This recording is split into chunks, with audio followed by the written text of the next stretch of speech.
Giro Conte. Saúde e longevidade. Agora são 7h30 aqui em Cuiabá, nessa sexta-feira gélida, uma semana de frio, né? E nós estamos agora com o quadro Saúde e Longevidade. Hoje vamos tratar de um problema que acho que ataca muita gente, né? Já se encontra aqui o Dr. Fábio Argenta. Bom dia, doutor. Prazer recebê-lo. Bom dia, professor João Edson. Bom dia, nossos queridos ouvintes da Rádio Conte. E voltamos aí com Saúde e Longevidade, né? Hoje, o nosso consultor, nosso colega, Dr. Washington, Verdade. que é psiquiatra, vai nos falar de um tema muito importante aí que afeta aí muitas pessoas que estão nos ouvindo aí com certeza, né? Bom dia, Dr. Washington. Bom dia, satisfação novamente estar aqui, falar sobre um tema importante que é a insônia, né? Muito prevalente, muita gente tem, muita gente trata mal e muita gente não trata.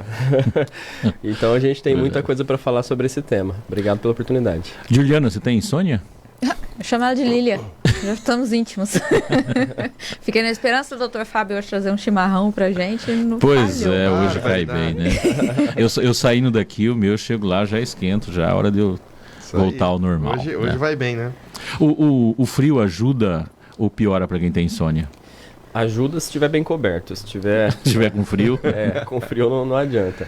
E é algo importante se falar, né? Sim. A gente está numa situação de frio, numa cidade que a gente não está preparado para lidar com frio e a gente tem uma população carente de cuidado também, né? Então é óbvio que precisa pensar nesse ponto também. Mas via de regra, o frio ajuda, estando bem agasalhado, porque melhora um pouco, altera um pouco as questões, né, relacionadas ao metabolismo, pode ajudar um pouco na questão do sono. Uma das dúvidas que existe é a questão da insônia. A insônia, ela é adquirida ou tem pessoas que têm predisposição à insônia? Existe, via de regra, a gente desenvolve o quadro de insônia, né? Existem fatores hormonais envolvidos, existem fatores genéticos, mas esses não são tão importantes. Tanto é que a maior parte dos quadros de insônia ela é secundária a outras doenças, outros transtornos. Então, doenças físicas ou transtornos mentais mesmo. Então, episódios depressivos, transtornos ansiosos são muito comuns, né? Pessoas que têm quadros crônicos, né, de doenças crônicas também pode ter uma piora da qualidade do sono. E o nosso sono ele vai mudando durante a vida, né? A qualidade, o tempo de sono, ele tende a mudar durante a vida. Quando que eu começo a dizer o seguinte, porque assim, insônia faz parte da questão humana por diversos fatores, né? Mas quando que eu posso dizer que a minha insônia não é normal? Ela já precisa de um tratamento? Toda insônia precisa de algum cuidado. Sim. Não necessariamente um tratamento medicamentoso, mas algum cuidado, pelo menos de ajuste de rotina, né? Boa parte dos quadros de insônia ou de queixas de insônia estão relacionados a uma rotina ruim de sono. Então, por exemplo, né? Ficar até tarde assistindo TV ou mexendo no celular. Quem faz isso? Né? Isso é um quadro que atrapalha bastante. É raro acontecer. Raro. Ou seja, coisas básicas, né? Que eu acho que são dicas, né, professor João Edson, para a população, para um sono melhor. Vamos de novo lá, então. Sim. Eu acho que essas dicas básicas, a gente falar do que a gente chama de higiene do sono. Perfeito. Né? A higiene do sono é um conjunto de cuidados que ajuda a limpar, a ajustar, né, a rotina para que eu tenha um sono adequado. Então, por exemplo, na higiene do sono, um dos cuidados básicos é esse que eu falei primeiro, né? Então, evitar telas à noite, né? Principalmente 1 hora, se for muito difícil, pelo menos meia hora antes de dormir, né? Porque a tela, a emissão de luz azul que as telas emitem, as luzes brancas, né? Que é a maioria do que a gente usa, luz fluorescente, LED branca, elas são péssimas para a qualidade do nosso sono. Então, o ideal é que à noite a gente evite telas e evite ambientes muito iluminados. E se for um ambiente minimamente iluminado, que seja com luz mais amarela, de tom mais quente, porque tem menos interferência para a qualidade do nosso sono. A gente pode pensar assim, né, no funcionamento do sono, né, dessa questão da luz. Todo mundo ouve falar aí sobre melatonina, né? Melatonina, algumas pessoas tomam melatonina, mas não entendem muito bem a função dela, né? A gente produz melatonina, né, naturalmente. E a melatonina, o estímulo para a produção é a diminuição do estímulo luminoso. Ou seja, amanhece, a minha melatonina começa a descer os níveis, eu tenho um despertar adequado, mantenho vigília, me mantenho acordado. Quando começa a anoitecer, aqui na nossa região por volta, nessa época, pelo menos por volta das 6 horas da tarde, a produção de melatonina tende a começar a aumentar. E ela vai continuar aumentando até fazer um pico lá pelas 9, 10 horas da noite. Geralmente você já tem um platô ali suficiente para conseguir dormir bem. Que é mais ou menos aquele horário que a gente já começa a sentir aquele soninho, aquele cansaço. Óbvio que isso depende da rotina de cada um, do horário que você acorda, mas via de regra é isso. Então, esse pico de melatonina ele é necessário para que a gente consiga dormir bem. Se eu não respeito isso, ou seja, se eu me exponho muito à luz e tela, a via de regra eu não vou fazer esse pico. Aí o que acontece? Eu deito, depois de ficar ali na frente do celular, por exemplo, um tempão, rolando a timeline ali da minha rede social, e aí a hora que eu deito eu começo, né? Rola para um lado, rola para o outro, não sei o que estou fazendo, e aí o sono não vem, aí eu começo a me preocupar porque eu não estou dormindo, e aí a preocupação com o sono que não vem já me deixa mais ansioso e isso atrapalha ainda mais o meu sono. Então, só de fazer uma rotina mais adequada, eu já tenho uma qualidade de sono maior. Além disso, outros cuidados que podem ser muito, muito importantes é evitar, por exemplo, comer excessivamente à noite. Então, você vai no rodízio de pizza, essa é uma dificuldade que eu tenho, eu preciso admitir, eu vou no rodízio de pizza, eu não tenho limite, eu tinha que parar na segunda, mas o rodízio, né, a gente já tá ali. Tá. Veio uma que eu não imaginava. Exato. E rodízio só vale a pena se passar da conta. Então, tem muitos sabores, mas aí é aquela questão, né, a gente come excessivamente, o estômago muito cheio, produz muito ácido gástrico, e a gente pode ter um quadro de refluxo, pode ter um quadro de plenitude, de incômodo mesmo pela barriga cheia, e isso vai atrapalhar meu sono. Então, evitar comer excessivamente, né? Evitar comer em grande quantidade ou proteínas em quantidade, carboidratos em grande quantidade, pelo menos 2 horas antes de dormir. Se for uma alimentação mais leve, pode ser mais próximo do sono, 1 hora seria até adequado, ou até menos se for algo muito leve. Uma sopa, alguma coisa nesse sentido. E sem excesso, claramente, né? Outra medida que é importante é a gente entender a questão da atividade física, né? Então, fazer atividade física ajuda na regulação do sono, né? Só que se eu fizer atividade física, eu preciso entender também o melhor horário para fazer atividade física. Via de regra, para a maior parte das pessoas, não pode ser muito próximo do horário de dormir, porque você se agita muito e aí você vai demorar para conseguir um relaxamento suficiente para iniciar o sono. Algumas pessoas conseguem dizer assim, não, eu faço atividade à noite até me ajuda a dormir. Tudo bem, se essa for sua condição, não tem problema, mas precisa entender se a atividade física não atrapalha muito perto ali do sono. Então, o ideal seria fazer pela manhã ou mais durante a tarde, ali, não muito perto do horário de dormir, né? E outros cuidados também são importantes, como, por exemplo, evitar outras atividades que sejam muito estimulantes. Então, evitar fazer atividades que me agitem muito, como atividade física mesmo a gente falou. Evitar o consumo de produtos que sejam muito estimulantes. Então, todos os produtos que têm cafeína. Refrigerantes, chocolate. Guaraná, que o pessoal toma muito, né?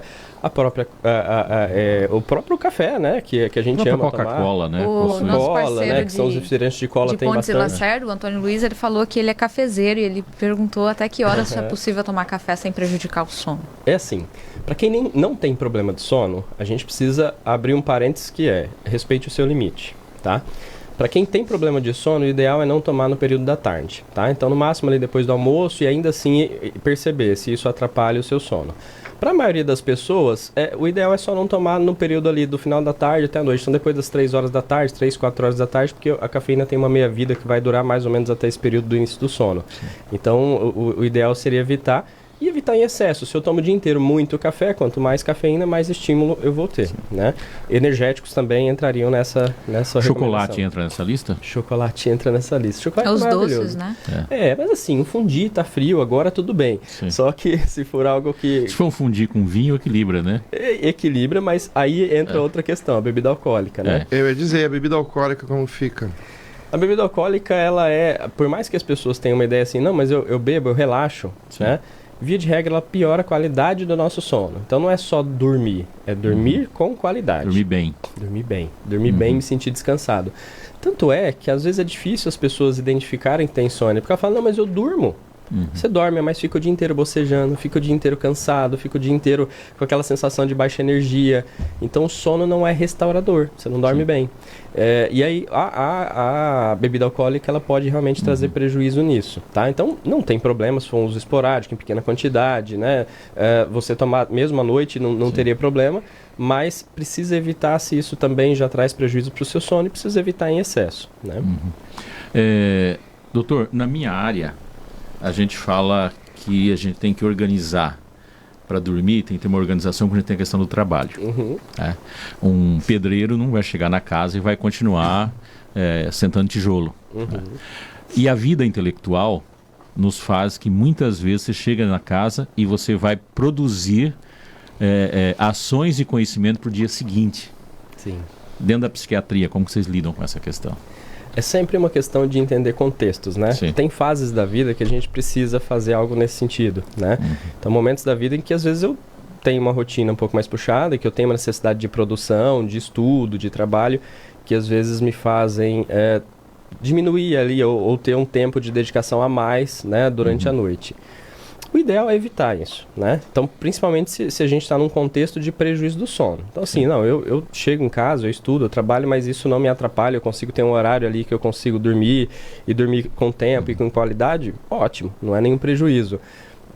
Considerando o restante da sua vida. Você também, né, a gente não deve deixar da convivência familiar, a gente não deve deixar das atividades que nos dão prazer, que nos fazem bem, mas considerando tudo isso, não seria um prejuízo. Agora, ao ponto de perder a qualidade do sono, então se eu já estou num quadro de insônia, né, eu já tenho essa queixa, eu já não estou conseguindo dormir bem, esse é um ponto que precisaria ser revisto, né? Cuidar um pouco de talvez definir um horário um pouco mais cedo, ou diminuir um pouco essa carga de trabalho e de estudo, seria adequado. Então, volto a dizer, depende do contexto. Às vezes é um momento, é uma fase, você está concluindo, você está estudando um curso, você está fazendo tudo bem. Mas se for um contínuo e isso prejudica o seu sono, alguma prioridade não está bem definida aí, porque o sono ele é uma prioridade orgânica, inclusive, né? Então, precisa entrar como prioridade máxima da nossa vida. Doutor Fábio, evitar a ideia de que a hora que eu for dormir eu penso sobre isso, amanhã eu te respondo. Exatamente. Né? Tem que ter essa questão da higiene mental aí, é uma coisa bem complexa, né? Porque de certo modo, apagar as luzes, ou luzes, como falaste aí, luzes mais amarelas e mais amena. Mais amena. E ao mesmo tempo desligar um pouco, né, do mundo aí, né, para que não vá levar para a cama problemas aí do dia, né? Aí eu penso também que uma boa leitura possa ajudar, né? Ou enfim, uma conversa aí com o parceiro, um bate-papo legal, um pouquinho de vinho sem exagero, tudo isso aí ajuda, né? Para desligar dos problemas e tudo mais. Pode ajudar. Eu sempre falo da questão de avaliar contextos, porque isso é importante, né? Você falou do uso de vinho, ótimo. Se for dentro de uma rotina saudável, que te faz bem, que não te traz prejuízo. Mas a gente precisa sempre pensar a bebida alcoólica de um prisma, que é quando nós não estamos bem, a tendência é aumentar o consumo de bebida alcoólica. Então, para relaxar, quando entra essa ideia de, só um vinho para relaxar, ou só uma cerveja à noite para relaxar, quantidade e a frequência também, se tiver sempre associada a essa questão, não, eu preciso tomar para relaxar, porque às vezes eu não vou dormir, ou porque senão eu vou ficar muito agitado à noite. Então, um problema já está existindo, né? Outro ponto legal que você tocou é a questão da leitura. A leitura pode ajudar muito, né? Não é uma... Lógico, ler num tablet às vezes vai atrapalhar, no computador vai atrapalhar, mas uma leitura em livro físico, às vezes aqueles aparelhos que, para leitura mesmo, que não tem excesso de luz, pode ser muito bom. Mas uma recomendação importante é talvez não fazer essa leitura na cama. Por quê? Assim, para quem tem insônia. Para quem não tem insônia, tudo bem, sentar ali na cama, ler um livro e depois deitar e dormir. Para quem já está num quadro de insônia, precisa associar a cama ao descanso só. Então, a cama é para dormir ou para atividades de rotina sexual, por exemplo, do casal. Então, restringir a isso. Porque no quadro de insônia, a tendência é de que me gere um certo desconforto ficar na cama. Então, eu tenho que desassociar esse desconforto. Então, fazer a leitura pode ajudar muito. Se eu não tiver insônia, pode ser na cama e depois deitar para dormir, ótimo, se não trouxer prejuízo. Mas se já tiver no quadro de insônia, tem que tomar um pouco mais de cuidado nisso, tá? E outra coisa é que realmente precisa aproveitar esse período da noite para buscar atividades de relações. Se for uma conversa entre família, com a esposa, com o esposo, fazer atividades, por exemplo... Sem DR, né? Sem DR. Sem DR. Sem DR, exatamente. Falar em DR, né? Você falou agora, né, João, da questão de pensar e depois te respondo, né? É muito comum que a gente chegue à noite e fique lá pensando o que eu tenho que fazer amanhã, né? Eu tenho que acordar, e amanhã eu tô na rádio, aí não sei o quê. E a gente vai pensando. A noite não é hora de planejar nada. A noite é hora de relaxar. Então, se tiver alguma coisa importante martelando aí na sua cabeça, anota. Seja no celular, seja numa agendinha. Anota aquilo ali, faz uma listinha do que você tem que fazer amanhã e tira a preocupação de ter que lembrar daquilo no dia seguinte, porque a sinalização mental ela vai ficar, e o medo de esquecer, e aí a rotina cheia, a gente fica ali Às sobrecarregado. vezes a gente até sonha à noite daí Às com vezes aquilo, sonha né? com aquilo à noite, exatamente. Então, evitar isso é importante. Então, se você já está nesse quadro mental mais agitado, às vezes à noite, anota, deixa ali e tenta fazer o máximo para se desvencilhar daquilo à noite. E aí outra coisa que pode ajudar é de manhã fazer esses planejamentos. Acorda cedo, faz aqueles planejamentos do dia ali e pronto, tira um pouco dessa pressão também de ficar sinalizando o que eu tenho que fazer durante o dia, durante a semana. Pode ajudar muito. Televisão no quarto não é uma boa não, né? É uma péssima, inclusive. Porque a TV tem muito isso, né? As pessoas falam, não, mas a TV até me ajuda a dormir. É verdade, mas a gente precisa pensar na questão da qualidade do sono. Vai agitar. Aí entra naquela questão, tem pessoas, eu já ouvi muito isso, né? Ah, eu tava com a televisão ligada, me deu sono, eu dormi. Desligo a televisão, não consigo dormir. Acorda, exatamente, você tem que dormir com a TV. Mas mesmo que dormir aí, a qualidade do sono é ruim, né? Porque Sim. você tem toda uma voz, todo um barulho, toda uma Aí você troca. sonha. Não, e tem a iluminação, né? A iluminação da TV, ela não é constante. Ela faz essa alteração. Sim. Um outro fator que está muito comum hoje é a questão do uso de luzes LED em casa e muitas vezes até no quarto, né? Ah, tem reflexo no sono? Mesma coisa, assim, se for uma luz de baixa intensidade, que eu vou, por exemplo, eu tenho lá a minha luz principal ali do quarto, que é mais intensa, e aí quando eu vou começar a minha preparação para o sono, eu deixo aquele LEDzinho leve, de preferência de tons amarelados, né, mais leve mesmo. Aí pode não ser um prejuízo, porque pode fazer parte daquela rotina de diminuir a intensidade de luz para eu conseguir dormir. Mas aí tem que apagar, lógico, daqui a pouco, né? Então é aquela preparação, apaga a luz e deita. E aí tem um ponto importante que é o quanto que, né, a gente falou agora há pouco sobre esses hábitos da TV no quarto, a luz de LED e outras coisas, né? Falamos da bebida alcoólica. A gente sempre tem que analisar esses contextos. Então, será que a TV está ali e eu preciso ligá-la? Porque se eu não ligar a TV, eu vou ficar ali pensando em 1000 coisas e minha cabeça não para. Então, eu preciso me distrair com a TV? Se é isso, acende um alerta aí. Então, muito provavelmente, seu sono já não tem uma qualidade adequada. Porque o que a gente tem que conseguir é, fazendo uma rotina, uma higiene do sono, deitar e conseguir dormir. Né? Em pouco tempo ali, nos primeiros minutos, a gente já conseguir dormir. Se isso não está acontecendo, se eu preciso ligar a TV para me distrair, para conseguir dormir, porque senão meus pensamentos estão lá me incomodando o tempo inteiro, provavelmente já tem uma condição aí que me atrapalha a qualidade do sono. Doutor, existe um tempo de insônia em menor ou maior grau? Todo mundo tem ao longo da vida por conta dos problemas. Isso é até normal em algum momento da vida isso ir para a cama junto com a gente, né?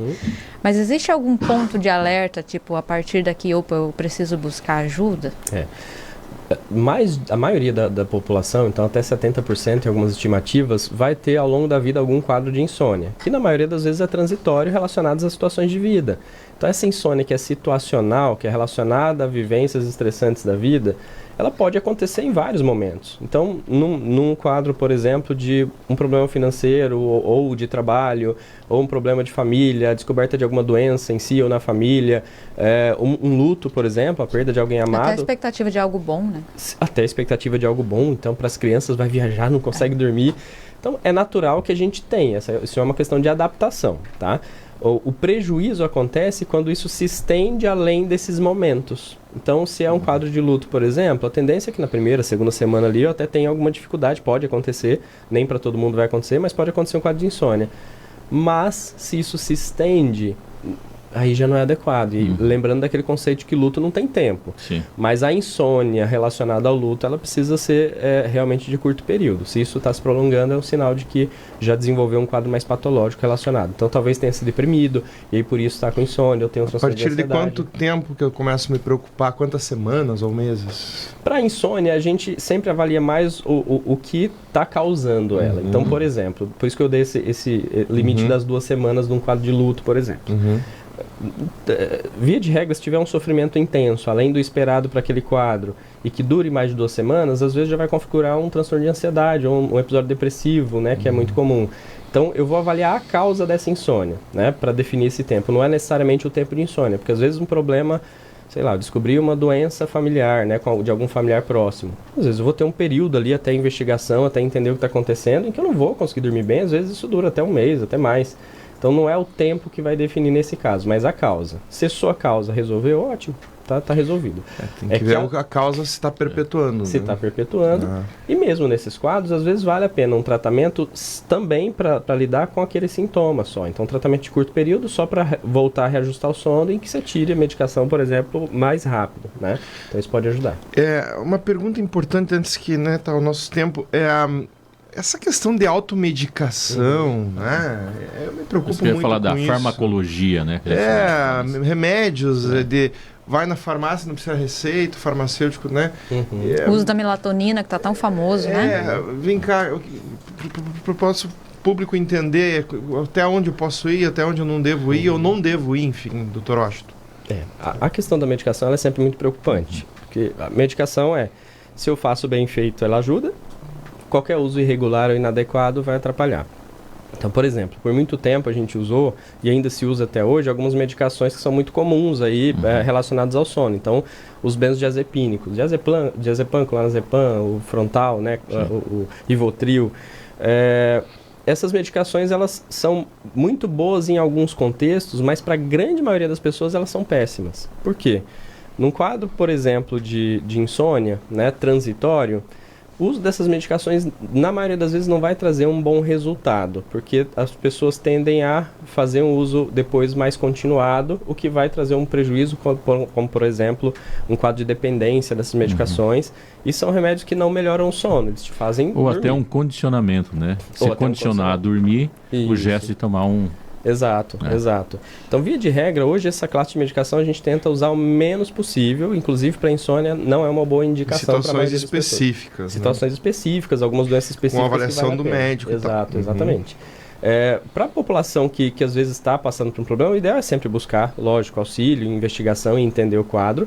Mas, se falou, Diliano, da melatonina, talvez a melatonina seja realmente a mais segura para se comprar direto ali na farmácia. A maracujina, né, os derivados, né, de maracujina e tudo mais, os fitoterápicos podem ajudar. Chá de erva doce. Valeriana. Pode ajudar. Esse conhecimento popular ele é importante e ele realmente traz benefícios. Para essas situações, por exemplo, é ótimo. E para comprar na farmácia, talvez a melatonina seja essa aqui, tudo bem eu usar, mas se não resolver, eu preciso procurar ajuda e preciso procurar investigar. E geralmente usar em dose baixa seria o ideal, aquelas apresentações sublinguais, que são mais rápida a absorção, podem ajudar mais. O Tiago Messa, rapaz, tem insônia há mais de 3 anos. Você é feliz, Tiago, só faz 3 anos. E a Joseliane falou aqui, vem pra Vila Rica, aqui tá quente. Joseliane, aí é o paraíso hoje, pra quem tá uma semana aqui no frio, em Cuiabá, né? 20 graus é o paraíso. Só de olhar aí eu senti um calorzinho aqui, né? O Thiago falou aí os 3 anos, né? Sim. E assim, a gente tem que sempre voltar para a questão básica aí, né? Se perpetuou, se está trazendo prejuízo, precisa fazer uma investigação, precisa fazer um tratamento para ajudar a lidar com isso. Mas fiquei preocupado, viu, João, com esse comentário aí do só 3 anos, porque depois a gente conversa. Só ficou estranho, né? Só ficou estranho. Fiquei preocupado com isso aí. Mas vale a pena fazer esse tratamento. Né? A insônia, doutor, acho que não pode ser desde fatores pontuais, como falasse, problemas pessoais, etc., até uma causa psiquiátrica, né? Sim. E só para corroborar, a apneia obstrutiva do sono, entre outros problemas também de ordem cardiovascular podem também levar à insônia, né? E podem ser a ponta aí de um sintoma aí de uma síndrome que o indivíduo possa estar passando.